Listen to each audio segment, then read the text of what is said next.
te présenter aux gens qui ne te connaissent pas, et la plupart te connaissent, ton père. Donc vas-y, c'est... Mon papa Lionel, qui a des véhicules du Tour de France des années 50. Voilà, vous connaissez les véhicules du Tour de France, on les voit partout. Des manifestations du Tour de France notamment, de vieilles courses de vélo, le Tour de Bretagne également. Ce sont des vieux véhicules qui ont fait la réputation de diverses marques très connues à l'époque, dans les années 50-60. Et la famille Landel récupère ces véhicules. Ce sont les seuls en France à récupérer ce type de véhicule. Là, ils sont venus avec un véhicule. Bon, là, il est récent, celui-ci. Il y en a bien d'autres, beaucoup plus anciens. Et c'est toujours un bonheur de les voir. D'ailleurs, vous serez sans doute à l'OEAC pour la brocante. On sera à l'OEAC, et là on est 15 jours à Saint-Brieuc. Voilà, Saint-Brieuc dans quel cadre? La foire de Saint-Brieuc. La foire de Saint-Brieuc, donc vous serez là-bas également. Donc, ce sont des véhicules vraiment atypiques. Là, par contre, ce véhicule-là, c'est pas un véhicule qui a participé au Tour de France, c'est un torpédo. On va demander au public, c'est quoi un torpédo? Pourquoi appelle-t-on un véhicule un torpédo? Madame, le terme torpédo, non plus. Non? Torpédo? Non? On dit un cabriolet, on dit un coupé, on dit une berline. Et quand on parle d'un torpédo, ça veut dire quoi? Personne ne sait? Non? Non plus? Un torpédo, alors, je fais le tour? Personne ne sait? Eh bien, un torpédo, c'est quand il y a juste une toile sur une voiture ouverte avec 4 portes. Celle-ci, elle a bien 4 portes, elle a juste une toile, c'est-à-dire qu'elle n'a pas de côté. Donc ça s'appelle un torpédo. Elle a eu que 2 portes, ce n'était pas un torpédo. Voilà, elle a été fermée, on aurait dit berline, limousine quand il y a 3 glaces. Et dans ce cas-là, 4 portes sous un parapluie, voilà, l'expression, c'est ça, c'est un torpédo. Le terme torpédo donc définit toujours une voiture à 4 portes avec juste une toile au-dessus. Voilà. Donc cette Renault, elle apporte un nom, c'est quoi comme modèle? Mona 4. Une Mona 4. Vous savez qu'à l'époque, Renault employait des mots, ça vient du latin, je crois. Mona, Juva. Juva, par exemple, ça veut dire quoi, Juva? Ça veut dire en latin jeune. Jeune. Donc jeune, 4 cylindres. Juva 4, c'est une 4 cylindres pour les jeunes. Ça veut dire ça, Juva 4. Mona, je ne sais plus ce que ça voulait dire Mona, mais ça c'est bien du latin. À l'époque, Renault employait ce terme. Donc, et 4, parce que c'est un 4 cylindres. Hein, il y a eu aussi des versions 6 cylindres. Donc cette voiture, elle est de quelle année? Tu m'as dit 1932. 32. Qui c'est qui est né en 32 ici? Levez la main, mais il n'y en a pas. Ma maman, elle est née en 32. Voilà, je vais aller la voir tout à l'heure. Donc c'est son année. C'est rare aujourd'hui de trouver des voitures d'avant-guerre sur les manifestations. Même si autour de Bretagne, il y en a quand même pas mal. Et c'est de plus en plus rare. Et c'est bien que la jeune génération s'y intéresse. On va changer de tout. J'entends du bruit derrière moi. Donc toi, tu es attiré par ces voitures-là? C'est vrai? Avec ton père? Une dizaine d'ancêtres. Mais c'est pas beaucoup. Sur l'ensemble des voitures, c'est vraiment pas beaucoup. C'est dommage. Celle-ci aussi, elle a un arrière qui est original, parce que le coffre bascule. C'est ça, non? C'est une version commerciale. Donc c'était une version torpédo commerciale, avec l'arrière qui bascule. Ce qu'on appelait aussi boulangère pour certains modèles. Alors on va faire le tour de la voiture. Alors les feux, bien sûr, les feux sont plus récents qu'à l'époque. La législation niveau lumière, on va faire le tour de la voiture. Alors c'est une conduite à droite. Alors il y a plusieurs raisons à ça. Pourquoi à l'époque la plupart des voitures d'avant-guerre étaient en conduite à droite? Même après-guerre, dans les années 50, les voitures de luxe avaient toujours une conduite à droite. Alors qu'on était bien en France. C'est bien une voiture française, elle vient pas d'Angleterre. Pourquoi, à votre avis? Vous ne savez pas? Bien à l'époque, dans les années 30, les routes goudronnées, il n'y en avait pas beaucoup. On était sur des chemins. Et quand vous roulez sur un chemin, de quoi vous avez peur? du fossé. Et le fossé, quand on conduit, il est de quel côté en France? Il est à droite. Donc le volant, il était à droite. Comme ça, on voyait bien le fossé. Et pour les voitures de luxe, c'est pareil. Il y avait souvent un chauffeur qui avait besoin aussi de voir où est-ce qu'il croisait une voiture, jusqu'où il pouvait aller. Il était étroit. Donc, c'est la raison principale du pourquoi des conduites à droite à l'époque. Vous avez appris quelque chose, je pense, aujourd'hui. On a un tableau de bord, disons, qui est en bois. Parle bien dans le micro, on t'entend. C'est pas d'origine. C'est pas d'origine. Alors les manos, tout ça, non, c'était pas d'origine. Par contre, les banquettes, tout ça, c'est d'origine. On peut ouvrir, je peux me permettre d'ouvrir. Alors les portes, regardez.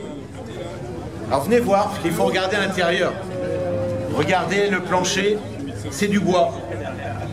Et à l'époque, c'était vraiment comme ça.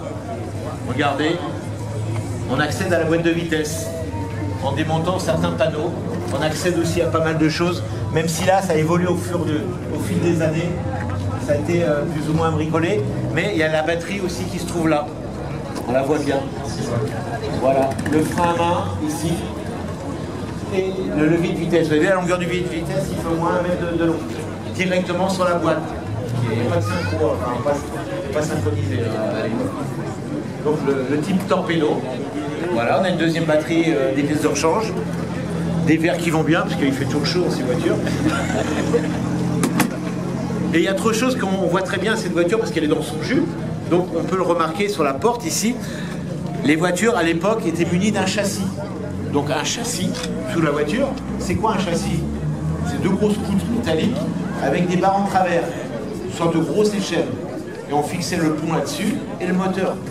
Et dessus, il y avait une structure en frêne. Ce que vous voyez là. Alors là, c'est un cabriolet, il y en a moins, mais toute la structure, elle est en frêne.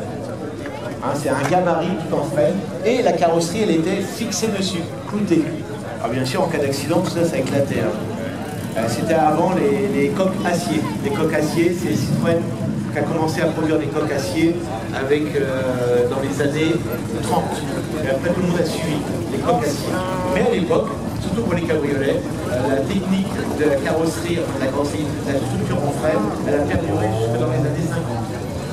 Voilà, on a l'exemple de cette voiture-là, c'est la structure en frêne qui est encore en bon état finalement.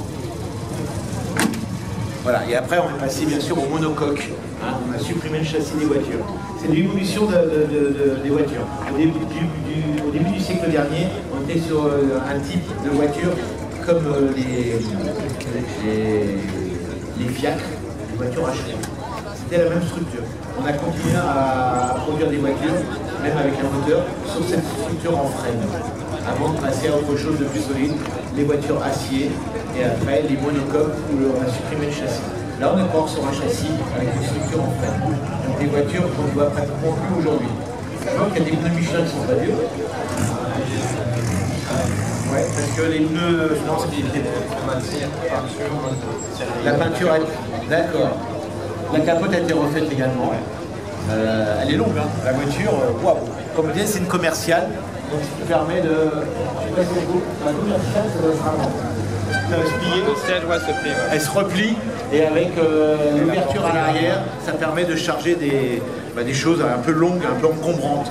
Voilà, c'est une commerciale d'époque. Le moteur, on peut le voir, ce fameux 4 cylindres, Mona 4 pour 4 cylindres. Donc c'était une Renault. Donc à l'époque, Renault n'était pas une régie, c'était Louis Renault qui fabriquait ces voitures. Et après la guerre, ça a été nationalisé, c'est devenu la régie Renault, juste après la guerre. Et depuis maintenant pas mal d'années, ça a été privatisé, Renault. Voilà ce moteur, c'est un moteur aussi d'époque. Alors ce qui est toujours marrant, c'est la pompe à eau qui est ouverte. Ça c'est assez original. Ouais, c'est des moteurs qu'on appelle QQT, c'est ça? Voilà, la soupape latérale. Alors je ne vais pas rentrer dans la technique, la plupart ne vont pas comprendre, mais ça n'a rien à voir avec vos moteurs modernes d'aujourd'hui. C'est tout en fonte. Et d'ailleurs, c'est marrant parce que sur le bloc, on distingue très bien les cylindres à l'intérieur. Voilà, ça épouse la forme des cylindres. Voilà, on a encore une dynamo, que vous pouvez voir, l'ancêtre de l'alternateur pour recharger bien sûr la batterie, et le démarreur qui se trouve ici. C'est simple une voiture à l'époque, hein. C'est très simple. Le réservoir, il se trouve sans doute derrière, là, c'est par gravitation. Pas de pompe à essence à l'époque, c'est comme une moto, c'est le vélo qu'on a présenté tout à l'heure, c'est par gravitation. C'est des voitures assez simples, même le pare-brise, regardez, malgré que ce soit une voiture ouverte, on peut régler l'inclinaison du pare-brise, c'est-à-dire qu'on peut le relever. C'est la climatisation des pommes, si vous préférez. Voilà. Ce qui est bien avec ces torpédos, c'est qu'on peut mettre beaucoup de personnes dedans. Les performances de la voiture, c'est pas très élevé. Ça plafonne à combien? 60? 50? Ouais, c'est pas très puissant. C'est surtout le freinage. Alors le freinage, est-ce qu'il y a 4 freins à disque? Non. On a des freins à tambour, bien sûr, et on doit les voir. Hein. Il y en a 4? Voilà. Parce que certaines voitures, comme les Citroën du début du siècle, n'avaient que des freins à l'arrière. Là, on a quand même des freins à tambour à l'avant. Et regardez le train avant, c'est simple. Hein. C'est une traverse qui relie les deux roues. Il n'y a pas plus simple. Alors, au niveau confort, hein, ça saute un peu. Ça saute un petit peu. Voilà, c'est une voiture rustique. Mais comme on aime en voir ici et qu'on aime voir rouler. Tu roules beaucoup avec? Un petit peu de mariage. Un petit peu de mariage? Ouais, j'ai pas censé. Ouais, elle sera bon alors. Bon. Donc si vous voulez acheter ce genre de voiture, ben, peut-être que vous ferez affaire. Et dernière chose, vous savez qu'on dit toujours on monte en voiture, hein, mesdames et messieurs. Pourquoi on monte en voiture? Eh bien l'expression prend tout son sens ici. Regardez, je pose le pied ici sur le marchepied et je monte en voiture. Faites plus ça, maintenant on descend en voiture. Mais l'expression est restée. Monter en voiture vient de là. Voilà. Merci à toi et à ton papa d'être venu. Vous êtes toujours les bienvenus ici. À très bientôt. Ouais. J'espère que c'est pas un effort. Non. Parce que je sais que... 2 heures ce matin. Hein? C'est vrai? Ils ont bossé jusqu'à 2 heures ce matin? Pour faire quoi? On avait ici.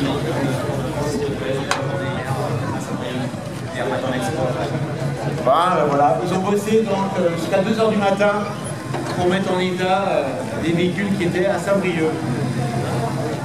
Bravo encore, vous pouvez les applaudir, mesdames et messieurs, parce que nous on aime les avant-guerres.